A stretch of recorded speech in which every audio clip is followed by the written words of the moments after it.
Hello दोस्तों, जीत classes में आपका स्वागत है, जहां हम पढ़ाते नहीं सिखाते हैं। यहां पर हम हर प्रकार के वनडे एग्जामिनेशन के लिए तैयारी करवाते हैं। Prepare here for all one day examinations.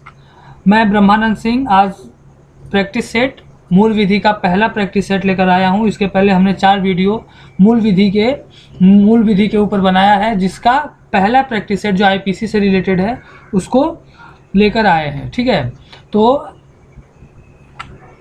Practice set 1 चलिए स्टार्ट करते हैं इसको। इसमें पहला क्वेश्चन है, भारतीय दंड संहिता की धारा 303 को किस वाद में असंवैधानिक घोषित किया गया था। ठीक है, तो कोर्ट द्वारा सेक्शन 303 को असंवैधानिक घोषित किया गया था। ऑप्शन है आपके महबूब शाह बनाम इम्परर, मिट्ठू सिंह बनाम पंजाब राज्य, वीरेंद्र कुमार घोष बनाम इम्परर, कृपाल सिंह बनाम उत्तर प्रदेश। तो देखिए दोस्तों, इसका आंसर है मिट्ठू सिंह बनाम पंजाब राज्य। मिट्ठू सिंह बनाम पंजाब राज्य के केस में सुप्रीम कोर्ट ने कहा था कि धारा 303 जो है ये आजीवन, मतलब इसमें जो होता है आजीवन सिद्ध दोष द्वारा हत्या के लिए दंड का प्रावधान किया गया। मतलब अगर किसी मुजरिम को आजीवन सिद्ध दोष, मतलब उस पर अगर मतलब लाइफ इम्प्रिजनमेंट उसके अगर सज़ा मिला हुआ है, अगर मान लीजिए उसमें अगर वो फिर किसी की हत्या कर लेता है तो उसे मृत्यु दंड का सज़ा का प्रावधान है। तो इसे सुप्रीम कोर्ट ने आर्टिकल 14 और आर्टिकल 21 का वायलेशन कहा था और इसे असंवैधानिक घोषित किया था। मिट्ठू सिंह वर्सेस पंजाब स्टेट 1983 का केस है ये। अगला क्वेश्चन पर चलते हैं दोस्तों। अगला क्वेश्चन है, भारतीय दंड संहिता की किस धारा के अंतर्गत बलवा करना को परिभाषित किया गया है। ऑप्शन है आपके धारा 141, धारा 142, धारा 146, धारा 149। इसका आंसर है धारा 146। धारा 146 के अंतर्गत बलवा को परिभाषित किया गया है, जिसमें कहा गया है कि किसी भीड़ के द्वारा या किसी, मतलब अगर एक भीड़ है उस भीड़ के द्वारा अगर अपनी बात को पूरा करने के लिए, अपने विचार को पूरा करने के लिए अगर वह बल का प्रयोग करता है, हिंसा का प्रयोग करता है, तो वो बलवा करने के अंतर्गत आएगा, और जिसमें 2 साल तक के लिए सजा और फाइन या दोनों का प्रावधान किया गया है। ठीक है, अगले क्वेश्चन पर चलते हैं। अगला क्वेश्चन है, भारतीय दंड संहिता के किस धारा के अंतर्गत प्रकृति विरुद्ध अपराध के बारे में उपबंध किया गया है। ऑप्शन है आपके धारा 376, धारा 376 क, धारा 377, धारा 380। इसका आंसर है धारा 377। और धारा 377 को 2018 में सुप्रीम कोर्ट ने असंवैधानिक करार कर दिया था और इसे डीक्रिमिनलाइज कर दिया और कहा था कि जितने भी कॉन्सेंसुअल सेक्स होंगे अडल्ट्स के बीच, वहाँ पे ये लागू, मतलब वहाँ पे यह किसी मतलब क्रिमिनलाइज नहीं किया जाएगा वहाँ पे, और इंक्लूडिंग होमोसेक्सुअल। ठीक है, 5 जजों की बेंच थी। इसमें कहा गया था कि जो धारा 377 है यह article 14, 15, 21, 19, 1A of constitution in सभी फंडामेंटल राइट्स को वायलेट करता है। ठीक है, अब अगले क्वेश्चन पर चलते हैं। अगला क्वेश्चन है, भारतीय दंड संहिता की आईपीसी की धारा 53 किस विषय के संबंध में है। ठीक है, ऑप्शन है आपके आपराधिक साजिश, बहकाव, सामान्य अपवाद, दंड। ठीक है, तो इसका आंसर है दंड। भारतीय दंड संहिता की धारा 53 में दंड के बारे में प्रावधान, मतलब दंड के बारे में बताया गया है, दंड को डिफाइन किया गया है कि दंड कितने प्रकार के होंगे, जिसमें मतलब ये कहा गया है कि दंड जो मतलब जो कारावास होगा वह 2 प्रकार का होगा, सादा कारावास, कठिन कारावास, जिसमें फाइन है, और भी मतलब कई प्रकार के दंड के बारे में बताया गया है कि दंड कैसा होगा। ठीक है, तो धारा 53 में दंड के बारे में बताया गया है। अगले क्वेश्चन पर चलते हैं। अगला क्वेश्चन है, भारतीय दंड संहिता की धारा 307 का संबंध निम्न में से किससे है। ठीक है, ऑप्शन है खतरनाक हथियारों का उपयोग करना, हत्या का प्रयास, अप्राकृतिक अपराध, अनुचित निरोध और अनुचित बंधन। ठीक है, तो इसका आंसर है हत्या का प्रयास, अटेम्प्ट टू मर्डर। धारा 307 के अंतर्गत अटेम्प्ट टू मर्डर का केस आता है। अगर मान लीजिए कोई किसी के ऊपर किसी का हत्या करने का प्रयास करता है, ठीक है, और वो उसे उसकी हत्या कर ही देता लेकिन वो बच गया, तो सामने वाले के ऊपर हत्या का प्रयास, अटेम्प्ट टू मर्डर का केस दर्ज होगा। ठीक है, और जिसमें आजीवन कारावास या 10 साल का कारावास और फाइन दोनों में से कोई एक हो सकता है। ठीक है, अब चलते हैं अगले क्वेश्चन पे। अगला क्वेश्चन है, भारतीय दंड संहिता की धारा 4B के अंतर्गत दहेज मौत के लिए जिम्मेदार व्यक्ति को न्यूनतम कितने वर्ष की सजा देने का प्रावधान है? ऑप्शन है आपके 3 वर्ष, 5 वर्ष, 7 वर्ष और 11 वर्ष, और इसका आंसर है 7 वर्ष। मतलब अगर कोई भी धारा 304B के अंतर्गत अगर कोई गलती करता है या उसे अगर मुजरिम ठहराया जाता है तो उसे 7 साल की कठिन कारावास से दंडित किया जाएगा। देखिए जो धारा 304B है इसे 1986 में अमेंड करके आईपीसी में जोड़ा गया था।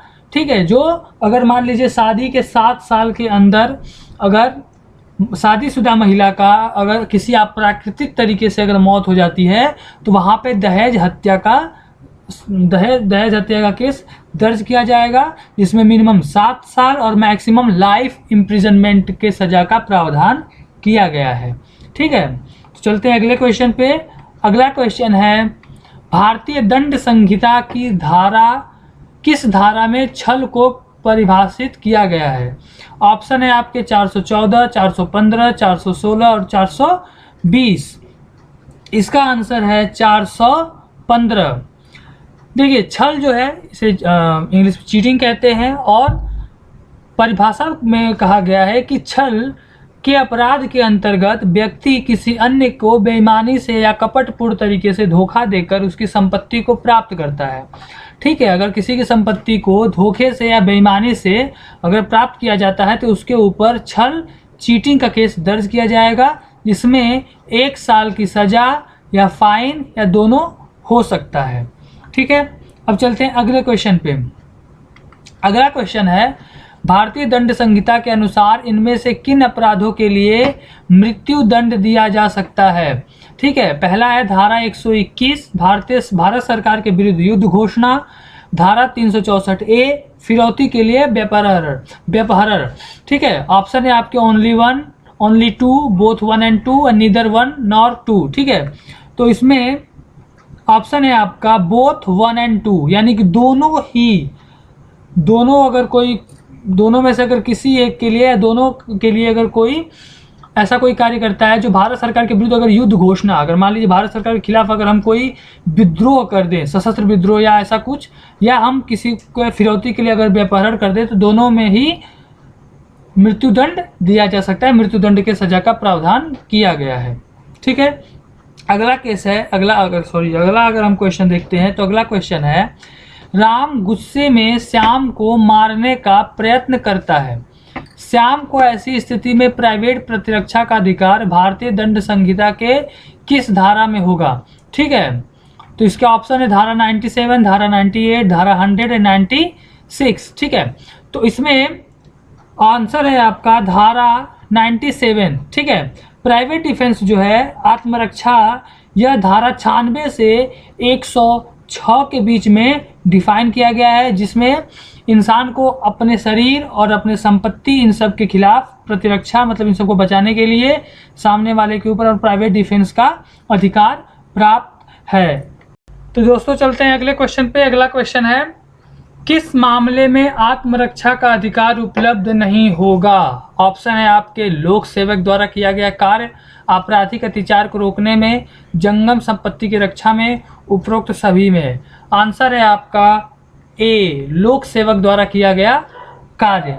ठीक है, अगर मान लीजिए कोई पुलिस ऑफिसर आपको अरेस्ट करने या अगर किसी को पकड़ने जा रहा है और सामने वाले को लगे कि हमारे ऊपर अटैक या हमला करने आ रहा है, और अगर वो उसके खिलाफ अगर प्राइवेट डिफेंस का अधिकार मतलब इस्तेमाल करता है, तो यह अधिकार उसे उपलब्ध नहीं है, क्योंकि लोक सेवक द्वारा किया गया कार्य प्राइवेट डिफेंस के अंतर्गत नहीं आता।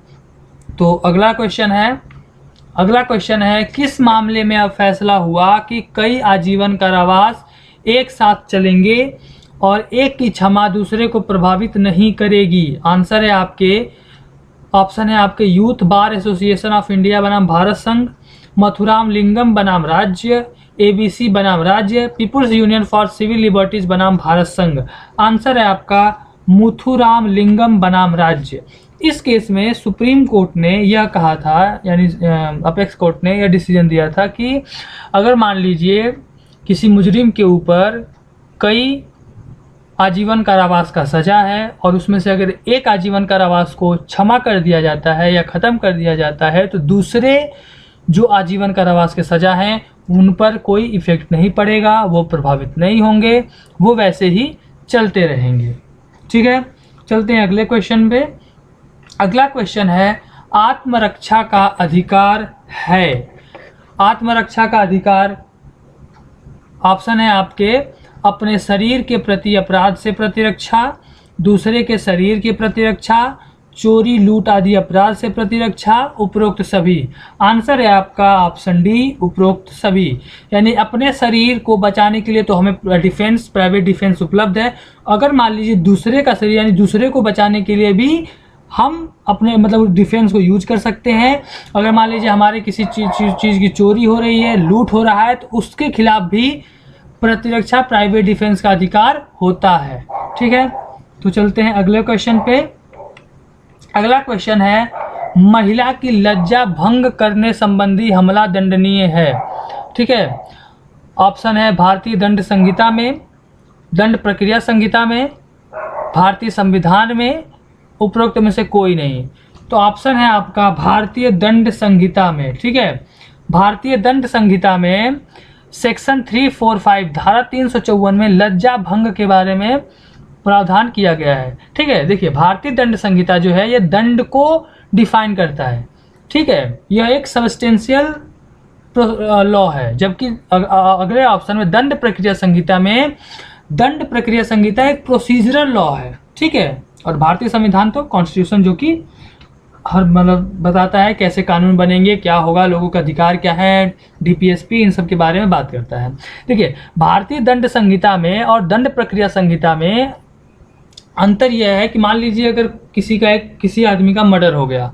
अब जब आदमी का मर्डर हो गया सबसे पहले उसे एफआईआर दर्ज होगा। एफआईआर कैसे दर्ज होगा? एफआईआर दर्ज होने के बाद उस पर जो पुलिस अधिकारी है कैसे अपना जांच करेगा। जांच होने के बाद जब वो केस जाएगा कोर्ट में, तो फिर कोर्ट में कैसे केस आगे बढ़ेगा, कैसे उस प्रोसिक्यूशन क्या करेगा, डिफेंस क्या करेगा, ये सब चीज़ें जब होंगी तो ये सब आता है दंड प्रक्रिया संहिता में। लेकिन उसे दंड कैसे दिया जाएगा, उसने हत्या मतलब उसके ऊपर हत्या का केस है या कल्पेबल होमिसाइड का केस है, यह बताएगा भारतीय दंड संहिता। ठीक है, तो महिला की लज्जा भंग करने के संबंधी हमला भारतीय दंड संहिता में डिफाइन किया गया है, जो सेक्शन 354 में है। और अगर ऐसा किसी के ऊपर अगर यह मतलब अगर कोई इसके अंतर्गत अगर पकड़ा जाता है, ऐसा कोई जुर्म करता है, तो उसे 5 साल की सजा और फाइन। चलते हैं अगले क्वेश्चन पे। अगला क्वेश्चन है प्राइवेट प्रतिरक्षा का अधिकार किससे संबंधित है? ऑप्शन है आपका शरीर से, संपत्ति से, शरीर व संपत्ति दोनों से, उपरोक्त में से कोई नहीं। आंसर है ऑप्शन सी, शरीर व संपत्ति दोनों से। ठीक है, तो शरीर संपत्ति दोनों के प्रति प्रतिरक्षा का अधिकार, प्राइवेट प्रतिरक्षा, प्राइवेट डिफेंस का अधिकार प्राप्त है, जो धारा 96 से लेकर 106 तक डिफाइन किया गया है आईपीसी में। ठीक है, अगले क्वेश्चन पर चलते हैं। दंड प्रक्रिया संहिता की धारा 154 के अधीन प्रथम सूचना रिपोर्ट संबंधित है असंज्ञेय अपराध से, केवल संज्ञेय अपराध से, असंज्ञेय तथा संज्ञेय अपराध से, उपरोक्त में से कोई नहीं। ऑप्शन है संज्ञेय अपराध से। ठीक है, देखिए सीआरपीसी दंड प्रक्रिया संहिता में संज्ञेय अपराध को सेक्शन 2C में डिफाइन किया गया है। ठीक है, और देखिए कॉग्निजेबल ऑफेंस का मतलब होता है बिना वारंट के गिरफ्तार। अगर मान लीजिए कोई अधिकारी है, अगर कोई भी कॉग्निजेबल ऑफेंस है, संज्ञेय अपराध है, तो उसमें बिना वारंट के भी गिरफ्तारी कर सकता है, पुलिस अधिकारी गिरफ्तार कर सकता है। ठीक है, तो यह सेक्शन 2C ऑफ सीआरपीसी में डिफाइन किया गया है। ठीक है, तो दोस्तों पढ़ते रहिए, खुश रहिए।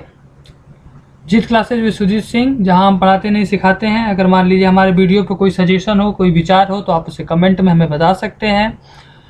हमारे चैनल को लाइक करिए, सब्सक्राइब करिए। ठीक है, our channel to boost up your preparation, work hard and practise well. Thank you.